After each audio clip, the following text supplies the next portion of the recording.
السلام علیکم ورحمۃ اللہ وبرکاتہ۔ بسم اللہ الرحمن الرحیم۔ ابو حازم سلمہ بن دینار نے بیان کیا اور ان سے سہل بن سعدی رضی اللہ عنہ نے کہ رسول کریم صلی اللہ علیہ وسلم نے فرمایا، جنت کا ایک دروازہ ہے جسے ریان کہتے ہیں، قیامت کے دن اس دروازے سے صرف روزے دار ہی جنت میں داخل ہوں گے، ان کے سوا اور کوئی اس میں سے نہیں داخل ہوگا۔ پکارا جائے گا کہ روزے دار کہاں ہیں؟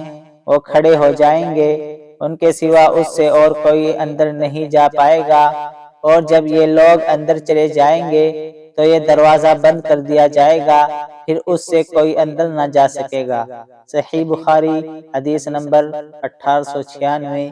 سامعین اعزام، میری ویڈیو کو لائک، کامنٹ اور شیئر کریں اور میرے چینل کو سبسکرائب کریں